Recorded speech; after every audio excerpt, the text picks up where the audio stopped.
Hi, guys. Welcome back to Sports with Mono and Mono. It's August 28th, 2022.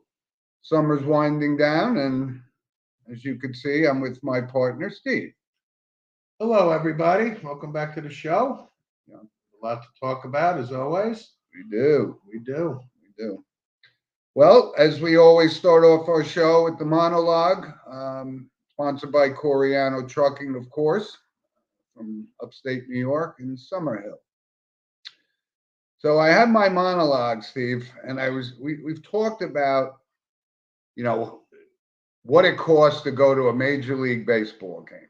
And for a family of four, it's just almost not affordable, especially in today's economic situation and everything. So I've always mentioned, and you've brought up the plight of the minor league player, right?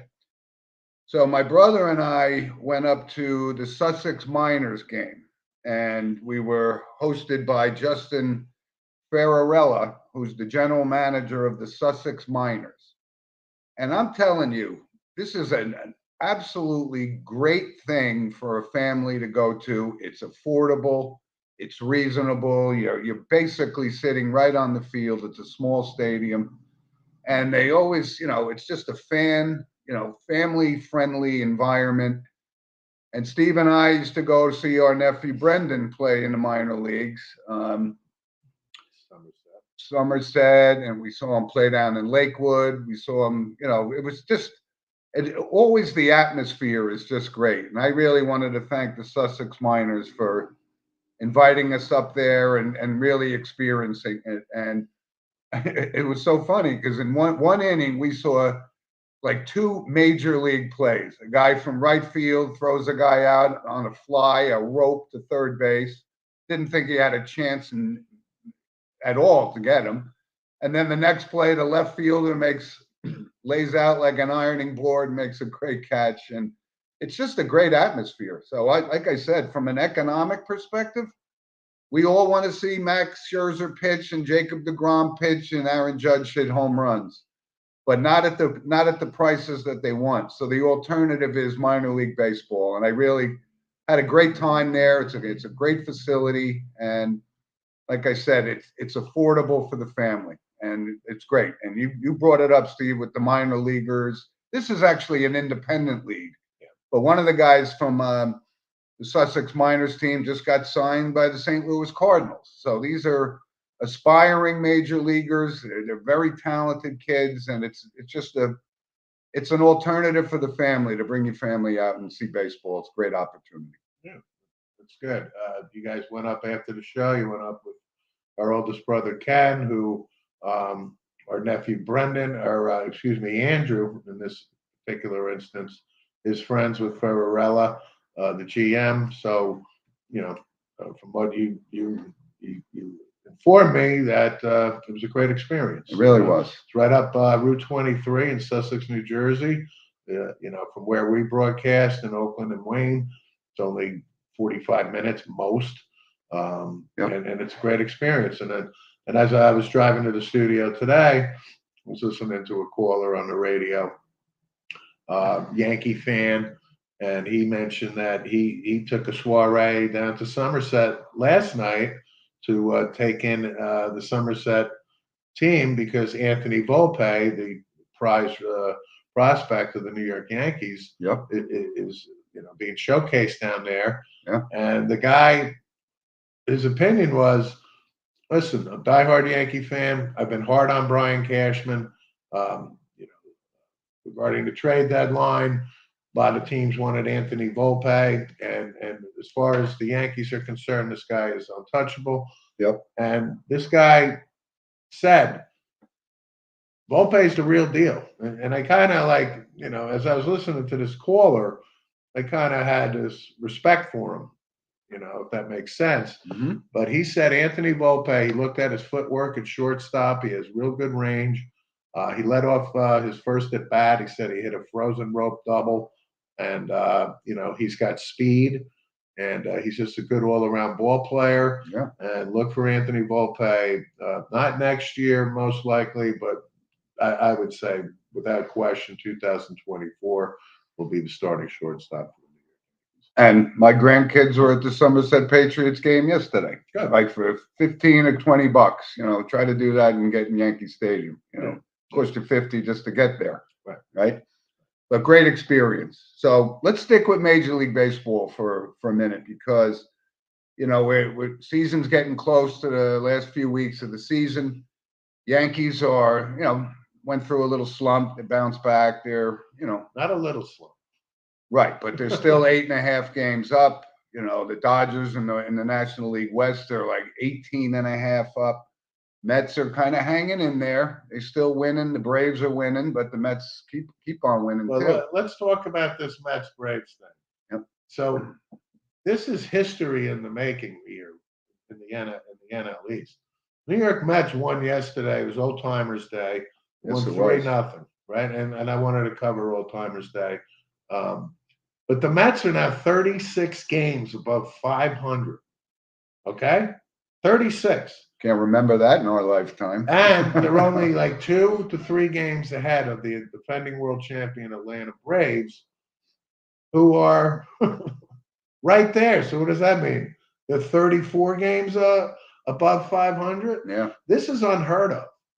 I don't believe there's been any race like this with the winning acceleration of these two teams.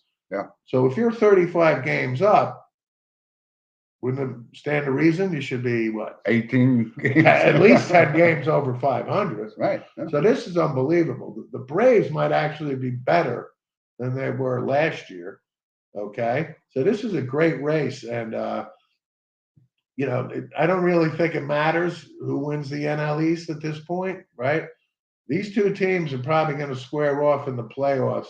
And this is good stuff. Yeah, it is. So the Mets, Braves, I think it's just it's unbelievable what's going on between those two teams. So we shall see. But back to the Dodgers. I said before the season, and I stick to it.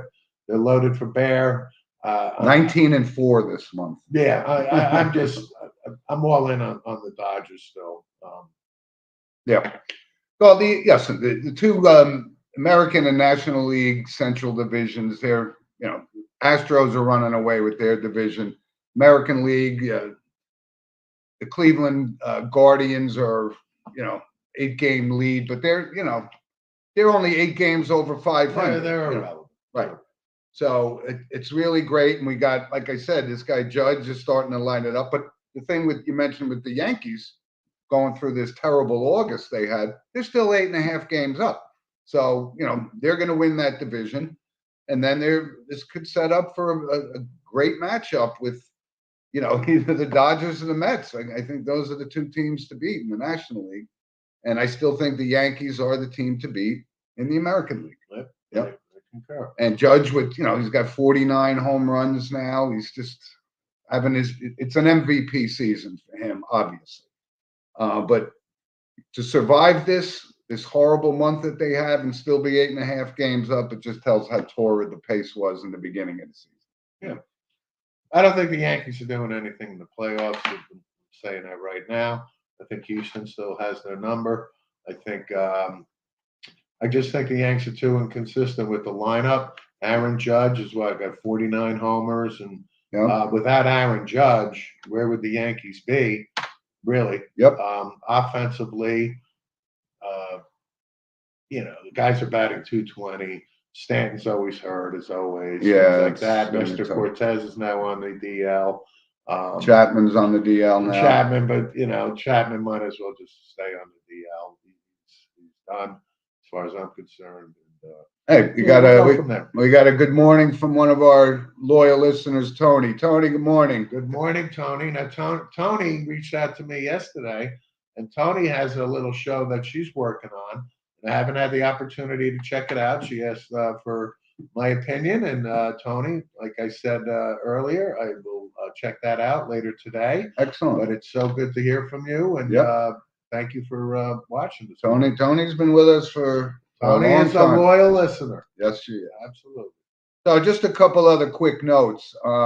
We talked about this. Pujols is, closing in on 700 home runs. Kind of I still think it's a compiler. I mean, the first 10 years of his career were certainly Hall of Fame worthy, but he's been kind of hanging around for a while. I don't have a problem with him getting 700 home runs, whether he does this year or not. He'll end up fourth or fifth. If he passes A-Rod, he'll be fourth all time. But He's not a compiler. I wholeheartedly disagree on that. Has he been for the last, year and a half or 2 years? 4 years. So what does that mean? What does he hit? 50 homers in the last 2 years, something like that, 25 a year? Yeah. No, listen, we've talked about Albert Pujols coming out of the gates. His first 10 years are Stan Musial, Willie Mays, Hank Aaron, numbers, Gehrig, and on and on. I mean, listen, I like him. I just don't, he really hasn't been that. He's going to get 700. That's a nice number to have. Big time. Yeah. So I'm not going to say, to me, he's a compiler. All right. Well, a couple other quick notes from Major League Baseball. Again, we keep talking about this. It was kind of right to our point on the monologue, why the prices are so high to go to a baseball game. The Mariners just signed Julio Rodriguez, 14 years, $471 million potential contract, 210 guaranteed. That's why it's hard to go to a game. These numbers are going through the roof. And what's Aaron Judge going to get? I mean, he is 30 years old, right? So, you can't sign him to a 10-year contract kind of thing, but the numbers will be off the charts. They'll be off the charts. And he will be back in New York come hell or high water. I just can't see the Yankees letting him go. And I don't think he wants to go anywhere. Yeah, this is not Robinson Cano threatening to leave the New York Yankees in his prime, and Seattle comes in and offers him this ridiculous contract. Listen, if I'm Brian Cashman and I'm Hal Steinbrenner and I'm it's a must sign. It's a must sign. Right, bye-bye Robinson, which was the absolute right move to make. Yep. But Aaron Judge is such a class act. He's the face of the New York Yankees. How this has played out, obviously right before the season, the Yankees make an offer. Now, here we are on late August. Talk about leverage. And you talk about leverage, and you talk about how the price of his contract exponentially went up. Yep. And you know what? It deserves to go up based on his performance. He's having an unbelievable year. Yep. He's going to be the MVP. But I would be absolutely stunned if the Yankees do not come up and pay him what he's worth. He's the face of the franchise. This is the guy you want representing the New York Yankees with class. And good for Aaron Judge. Yeah. And listen, right down the road, I mean, Pete Alonso's having a career year in New York. He's going to command the same kind of money. This is only his 4th year in the league. Yeah, and he's tearing it up. I mean, the polar bear is ripping it up. But it's irrelevant with the Mets. It's irrelevant. Exactly. But because this guy will pay anything, and the Mets payroll most likely in the next couple of years will probably be the highest in baseball. Well, it'll probably be like $350 million. But who cares at this point? Just like you said, the Seattle Mariners are offering, giving this Rodriguez guy $400+ million with incentive, right? So if the Mariners are doing that, right, the New York Yankees have to do it. would be ostracized by their whole fan base if they do not pay Aaron Judge exactly what he's worth. Yep, and he's going to get it. He's not going anywhere. So he can though if he wants to. I know, but he doesn't want to.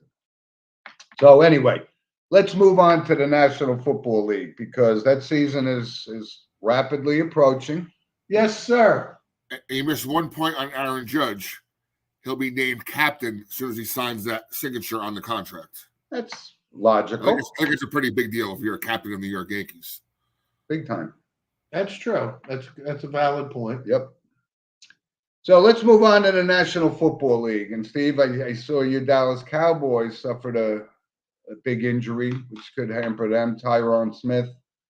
I don't know what they said. It was a hamstring that came off the bone or something. It's kind of a serious injury. They're talking about him coming back. I don't see him coming back from that kind of injury this year. Now, How does that impact your Dallas well, Cowboys? it impacts it, but to be real, Tyron Smith has not played a full season for the Cowboys since 2015. Mm. Tyron Smith, listen, the guy is an outstanding left tackle, big, strong guy. He's had a really good career for the Cowboys. Yep. So, do I have a left tackle in the waiting? I don't. I drafted Tyler Smith with the #1 pick out of Tulsa, supposedly a left tackle, but he's been playing guard. So that's a big hole, obviously. So it's an impactful injury. My opinion is Tyron Smith is done with the Cowboys. I think it's time. He's 32. They'll probably just cut him and have to eat money. Okay. But yeah, it's an impactful injury. Left tackles. And this is always what happens year after year. The start of training camp, guys get lost for the season, right? Sterling Shepard, that could be a big loss for the Giants from a wide receiver perspective. And who was it? Matt Corral. He's out for the season, maybe, or whatever. He's done. Yeah. So these are injuries, but that's why we're going to talk about it next on our next show. Is going to be our NFL preview. We'll give our picks for the divisions, and one of our loyal listeners said he's going to be playing the over and under game with wins kind of thing. So we're going to talk all about that. But the season is getting really, really close, and there was this situation, and Aaron Donald had this training camp thing, and if you look at the video, it's not pretty. So it's kind of out of character for him. Something really must have went on, and I'm not justifying it at all. But out of character, did you just say that? I don't think he's a dirty player. He's not in Ndamukong Suh kind of guy. Yeah. Really? Is that why you're putting him in that category? Listen, Aaron Donald's the best defensive tackle, bar none, in the league. We all know that. Agreed. But don't tell me Aaron Donald hasn't had a history of violent outbursts on the field. He has. There's no question about it. We even talked about it last year. Okay? So this situation here in training camp, it's training camp. Okay? He has a picture of him with 2 helmets in his hand. Yeah. Okay? Now, did he, whirl him around like Myles Garrett? Mr. Garrett? No. But the NFL can't touch him on this in the training camp because the discipline would have to come from the Los Angeles Rams.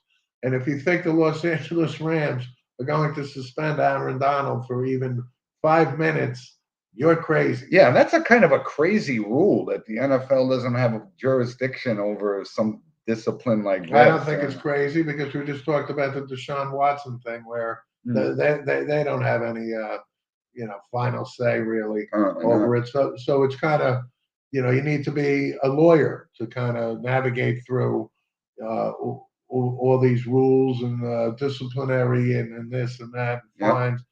But Aaron Donald is he's got a temper, okay, and that's and that funnels to his sick play on the field is just a great defensive tackle.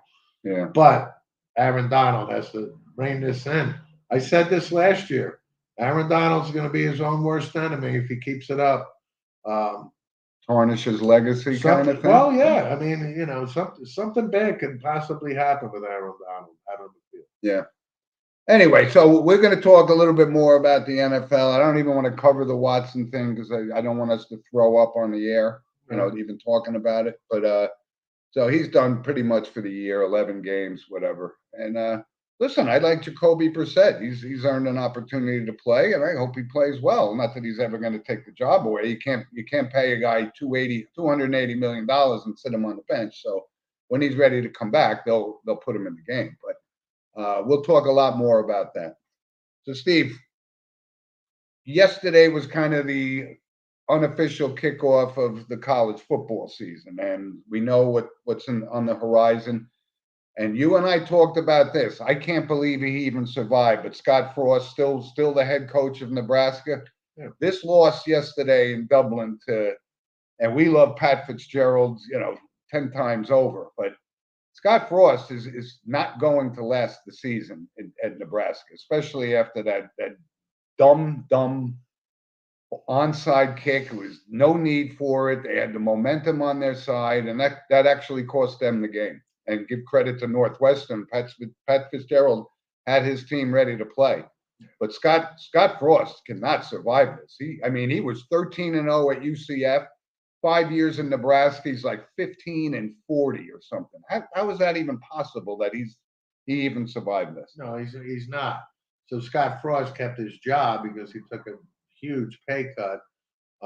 Listen, Trev Alberts, ex-linebacker, Colts first-round draft pick, is the athletic director of Nebraska. He's not going to stand. Listen, he's been as loyal as he possibly can to a legend, and Scott Frost absolutely was a legend at Nebraska. However, no, he is not going to survive. Getting out of the gate like this was the worst possible thing for him. It really was. I don't know. It's going to happen probably sooner rather than later, I have to think. Yeah, it's got to be 3 or 4 weeks out. Yeah. I mean, they'll give him an opportunity maybe till week 5, I would think. And at that point, Trev Alberts already has some guys targeted. I mean, he has to. This is Nebraska. This is the Big Ten. They're shifting to these Power 6 conferences, Power 5 conferences. This is no joke now. This is Nebraska's got to fix this ship, but Scott Frost is absolutely going to have to. Yeah. So that's quote unquote the official start of college football. But really, next weekend is the Ohio State Notre Dame game. And listen, we're all anxious to see what kind of coach Marcus Freeman's going to be. It looks like it's the right fit for Notre Dame, but they're 17.5-point underdogs to Ohio State. And in that game, there's at least, I think, at least 2 St. Joe's guys and 2 Bergen Catholic guys and 2 Bosco games. So we always talk about high school football, which we're going to talk about also in a little bit. But this is like the grandest of stages in college football, and these are the local kids that are going to be playing. And we saw the running back Audric Estime from St. Joe's. What a senior year he had. He was originally committed to Michigan State. Then the Notre Dame offer came in, so that's where he went. And from what I understand, he is like beefed up. He's ready for Bear too. So we're going to see. Obviously, we mentioned Luke Whippler. Sent him a text, wish him a happy, healthy season. But Ohio State, they look like the real deal. And Notre Dame's got to go into the horseshoe and see what they could do. Yeah, I think 17.5 points is way too much. I'm surprised by this I line. am too. I'm all in on Notre Dame. I don't think they're going to get blown out here. I think Notre Dame's got really good talent. Marcus Freeman, like we talked about, is a defensive guy. And, Tyler Buckner, I think, is a serviceable quarterback. Mike Mayer, the tight end, I think, is outstanding. Yeah. And like I said last week on the show, Ohio State, last couple of years, have gotten out of the starting gates a little slow. Listen, C.J. Stroud is Heisman candidate. Well, he's actually, with Bryce Young, probably the top 2 candidates to win it. They are. But we shall see. This is a great game. I'm a big Notre Dame fan, flat out.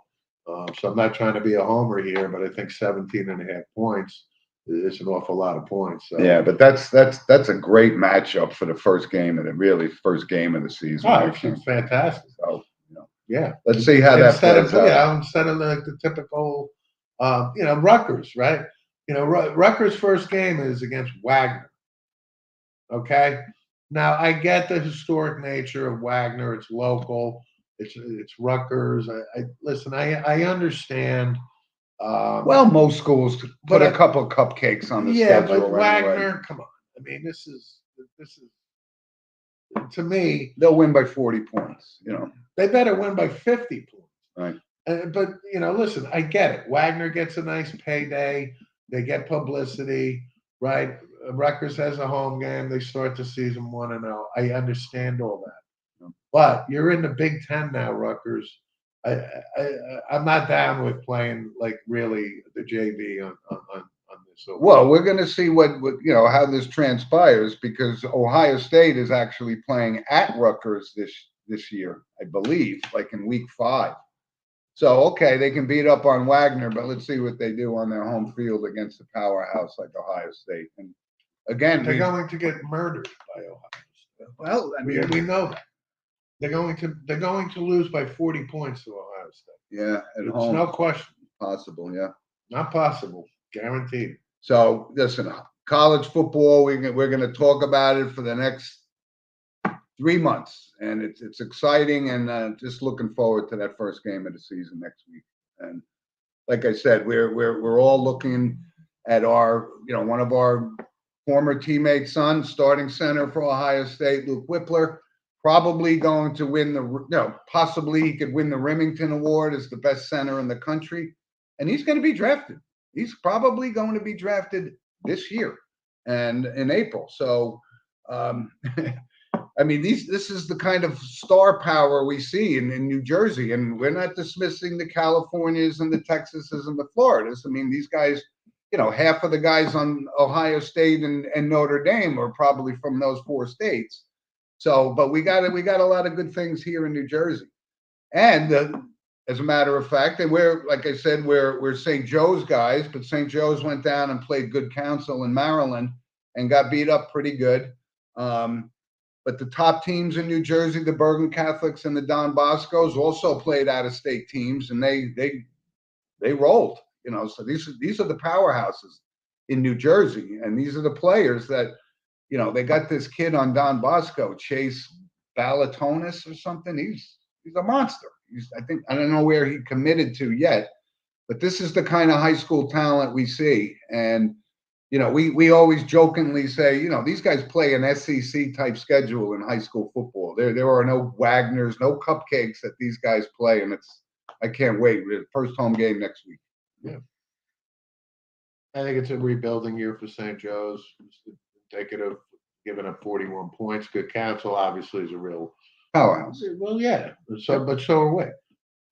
So I know that just tells you how dominant some of these teams are, and they're playing these out-of-state teams. But like I said, Bergen and Bosco this year, very formidable teams nationally. Yeah.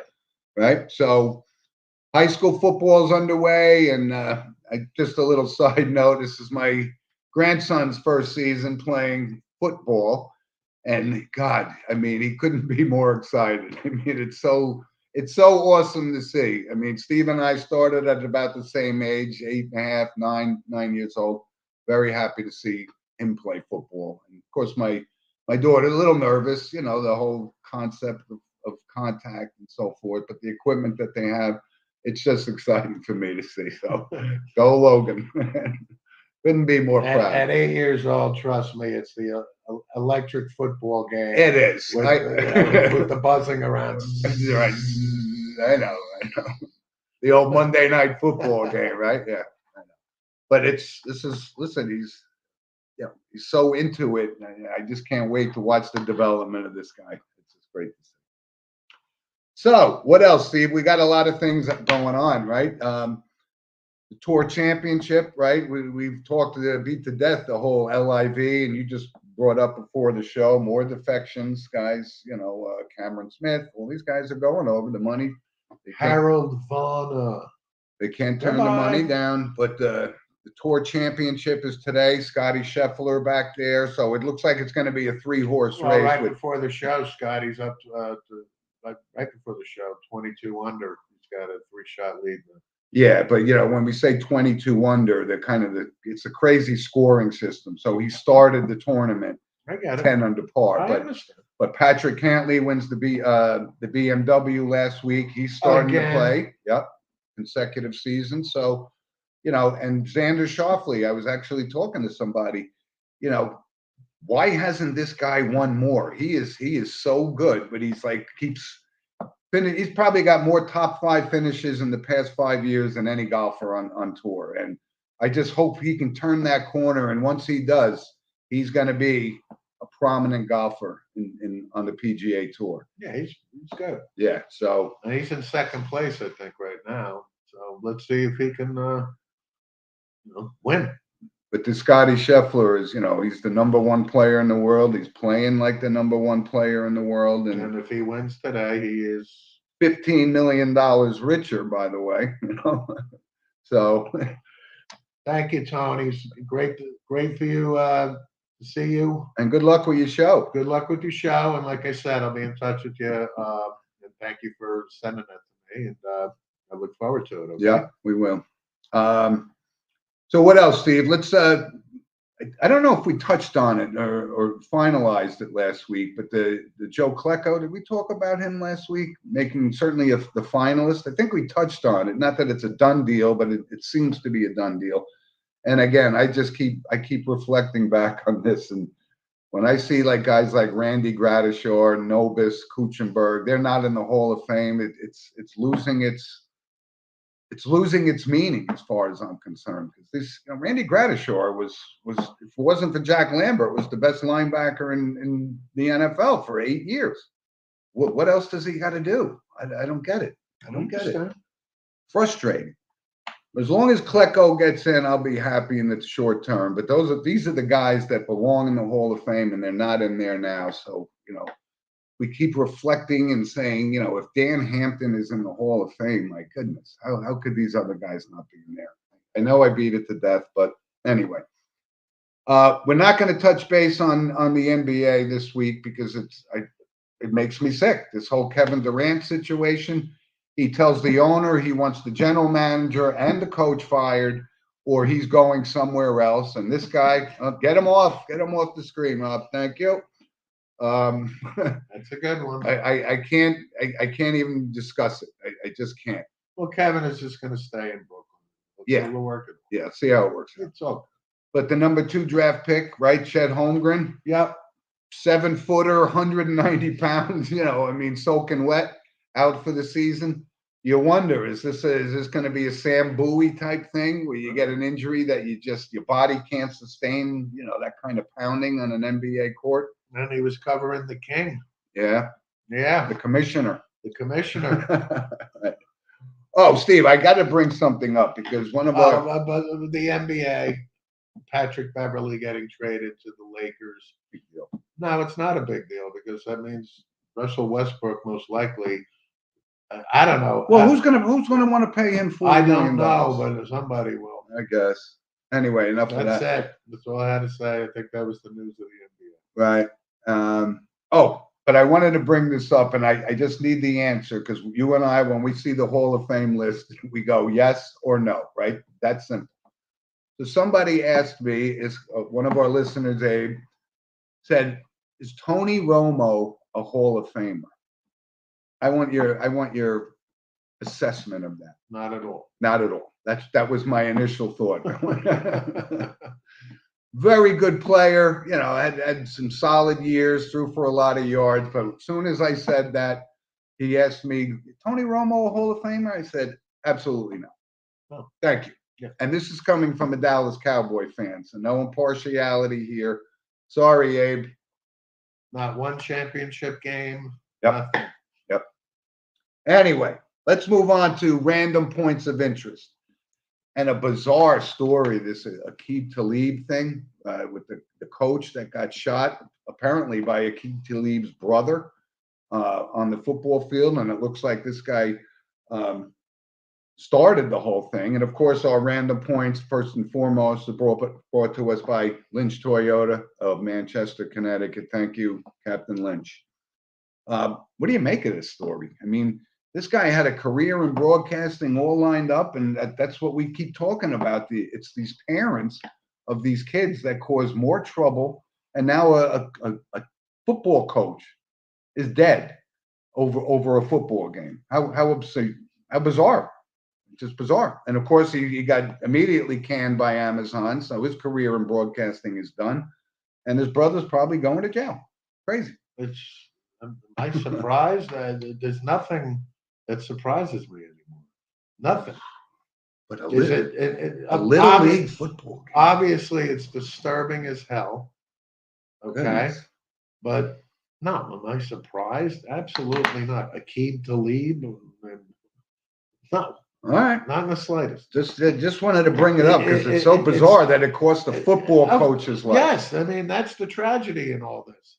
I hope Talib rots in hell in prison for the rest of his lives. I mean, what kind of a football coach carries a gun he literally must have had a gun while he's calling plays for this football team. It's so sick. I can't even stomach it. I sincerely doubt that he's the only one who's ever been in a huddle.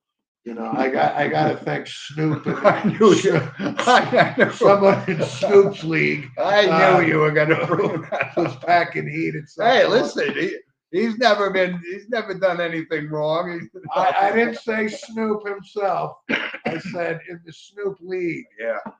Anyway, but we're making light of a tragic situation. Oh, I'm not making it's it horrible. light. It's Horrible. tragic. It's really it's sickening. It is. It's sickening. A couple other things.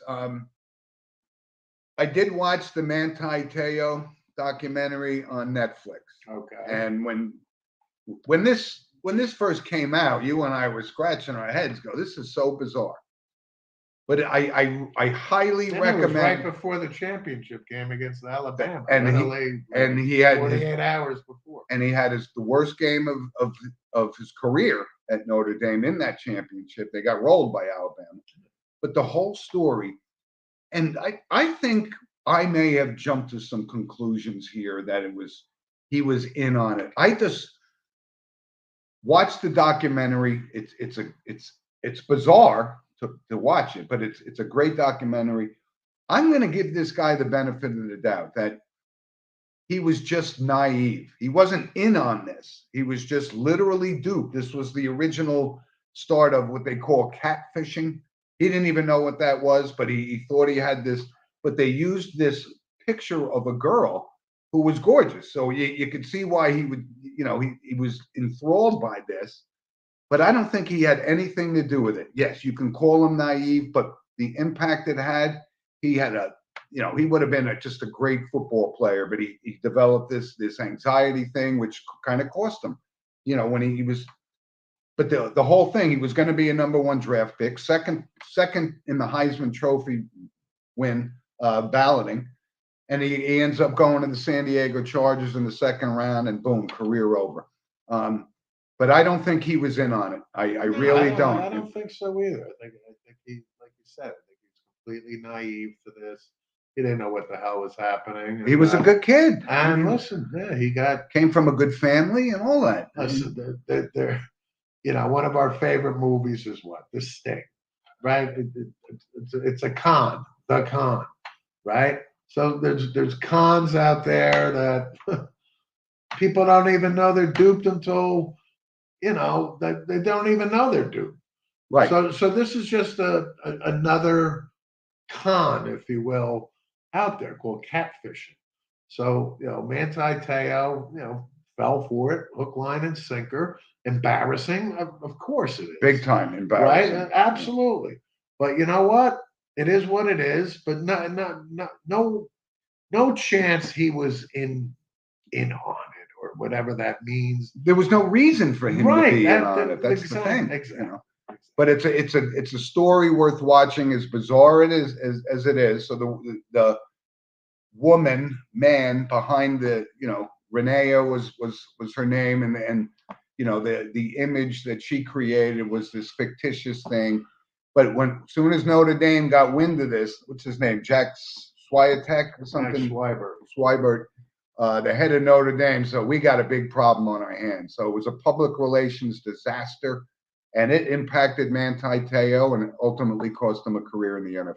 Yeah, but I mean, he did play Manti Te'o. It wasn't like he played 3 games and his career was over. He played. He got signed by the Saints.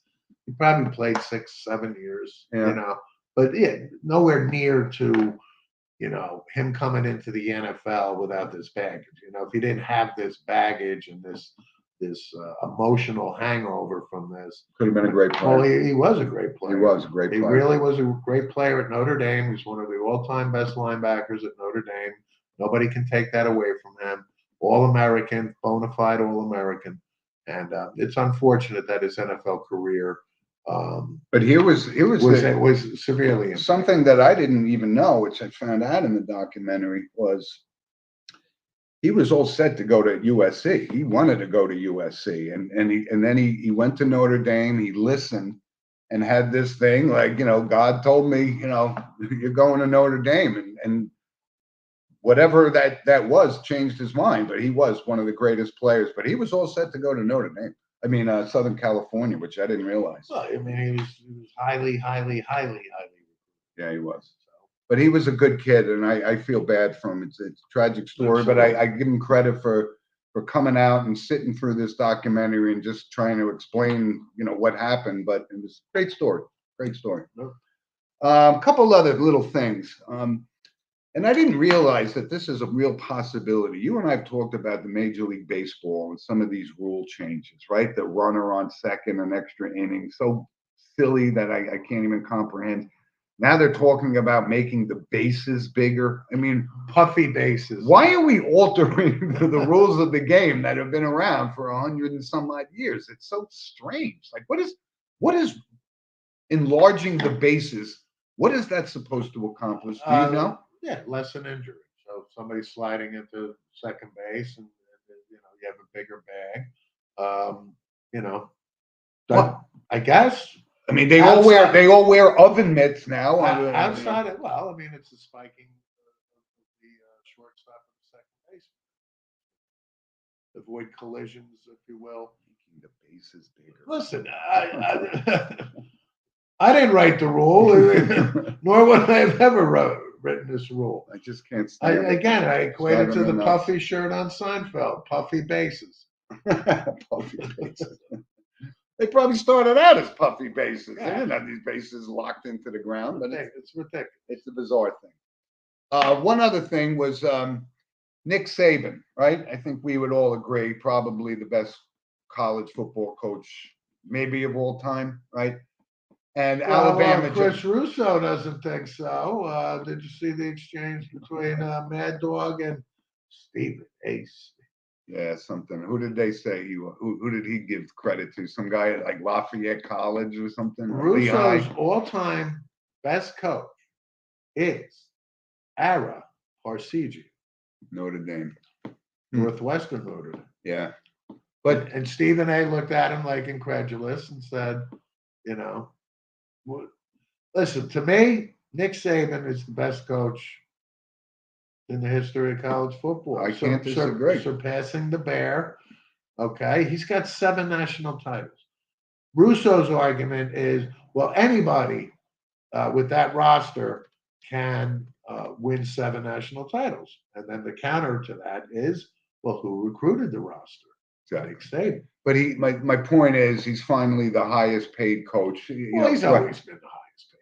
No, he's always been the highest paid coach, except for about 3 weeks until Dabo Sweeney. Well, whoever overtook him, it'd be 3 weeks later. Nick is back to being the highest paid coach. Why? Because Nick deserves to be the highest paid. Exactly. So he's going to probably coach Alabama until he's 78 years old, and even longer if 5 years if he's able probably to stand. would be my guess. I mean, Nick is 70 now, 71, I think. But we talked about this before about that the money that Michigan State's paying Mel Tucker, like it's astounding that he's one of the top 5 paid head coaches, probably Sweeney, Kirby Smart now, right? Fisher, Ryan Day, Jimbo Fisher, and Mel Tucker. I mean, you got to be kidding me. Lincoln Riley's got to be up Right, but Mel Scott Tucker. Frost. Right.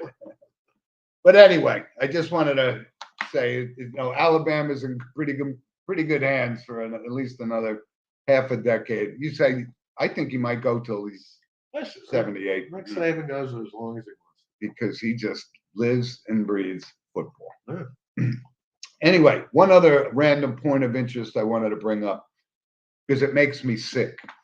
This Trevor Bauer situation, right? Still suspended by the Dodgers, but now and I'm not even going to mention the name of the company, whatever, but he's now recruiting through this, and we always left this open that this nil is going to have some bad effects at some point.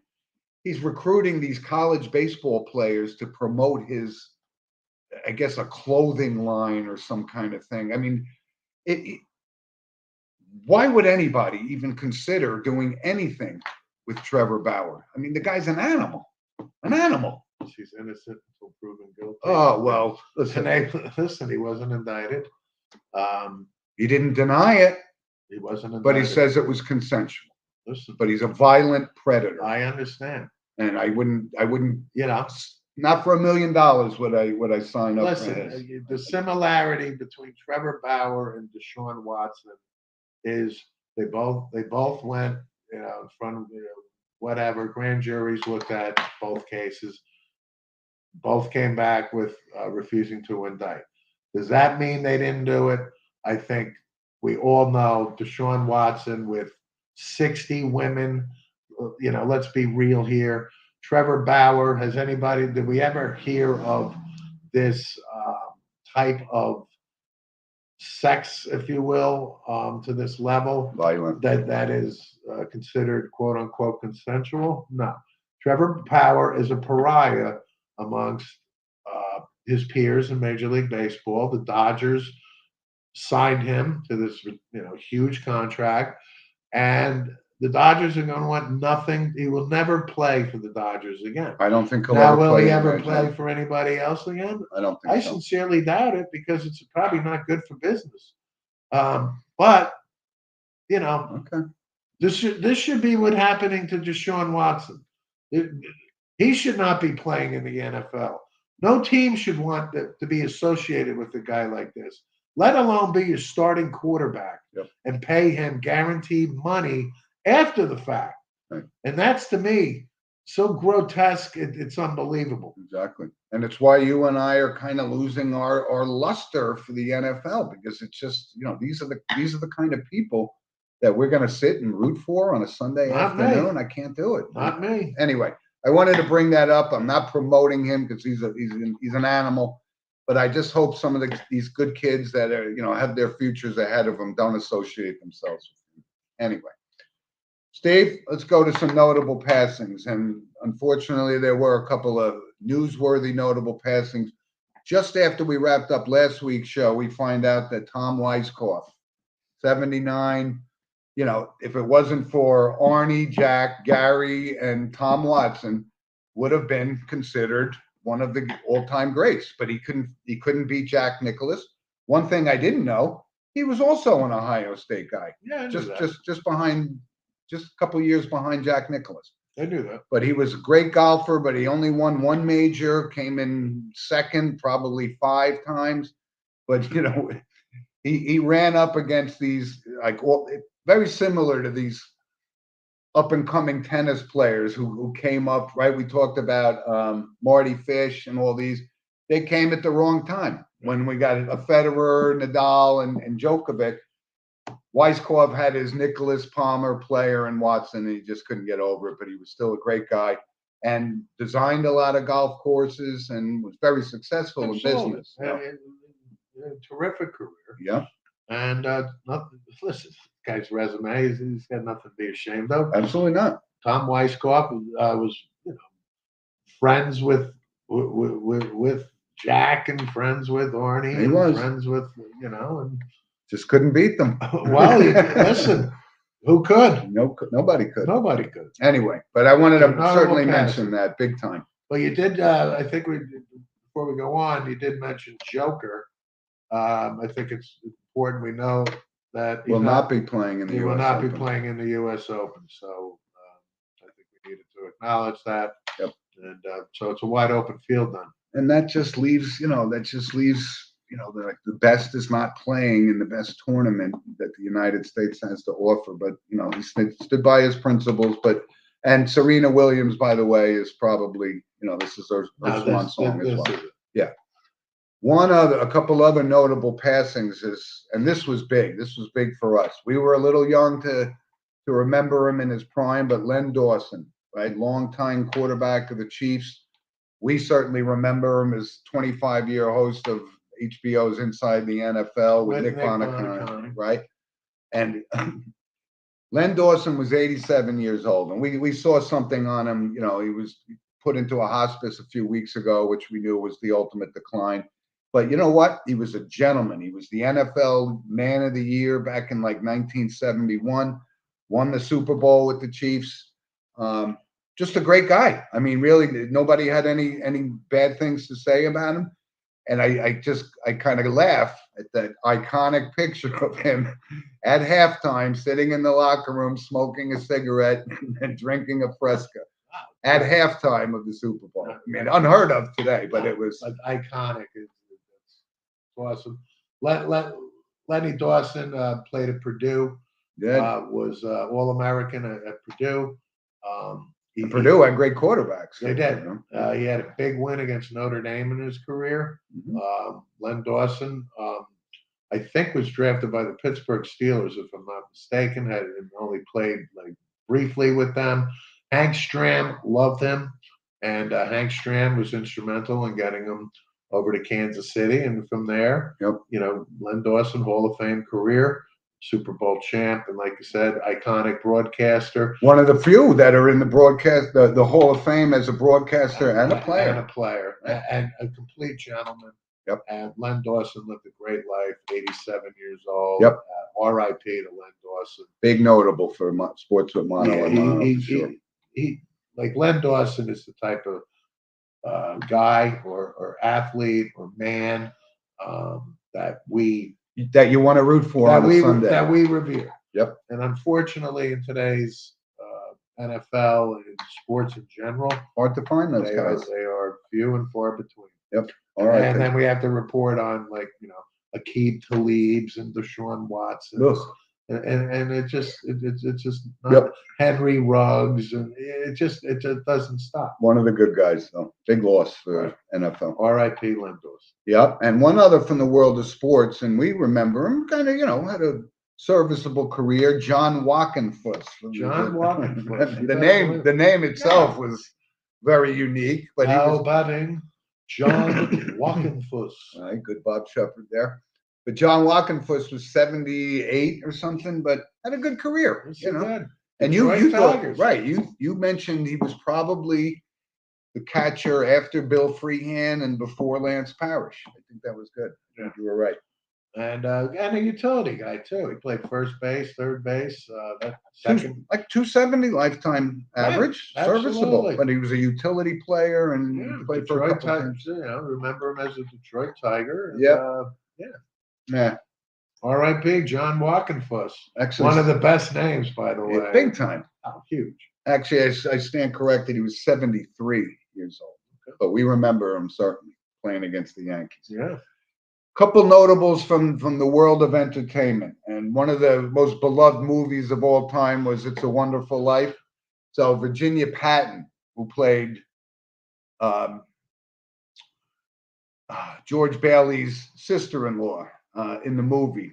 He was 97 years old. I mean, couldn't believe she was still around. But she was. But that's a notable. That's a kind of a cult classic, if you will. But she was 97. She was in that movie. And here's another one: Jerry Allison, who was the drummer for Buddy Holly and the Crickets. Right. Right. That's right. I mean, and I would have said he had to be 90 something, but he was only 82. I mean, but that just goes to show the Crickets, these kids were like 16, 17 years old when they came on the scene. But Jerry Allison, 82 years old. Wow. Yeah. Everybody knows Buddy Holly and the Crickets. I mean, but better believe it. That's a music loss right there. So it's ironic because Gary Busey, who played Buddy Holly, and played it well. Actually was nominated for an Academy Award, well deserved. It was in the news this week. Gary Busey should be locked up in a mental institution. Cool. I swear to God, this guy is like. Yeah, ever since he hit his head against the curb riding his motorcycle. That's right. He's gone south. He's never bounced back. He's never bounced back. Right. But Gary maintains his innocence. Of course. About groping women at the Monster Com convention. Whatever that is. And you're 79 or 80 years old. What are you doing groping anybody? Cut it out. Sick. Anyway, so those are our notable passings for the week. And listen, let's again, Steve, let's thank our audience for the loyal support. We got Tony out there and the Garveys and our sponsors. It's just great. We love doing the show, and we're going to do our little NFL preview show. Spend most of the show next week talking about the upcoming season, and we'll keep an eye out for high school football as that season goes on. But we can't thank you guys enough. And again, we'd love to hear from you. Send us an email at sportswithmonoandmono@gmail.com. And thanks, Rob, for producing. Yep. As always. And we'll see you guys next week because we're looking forward to it. This is what we live for. Okay. See you guys. Bye. Bye.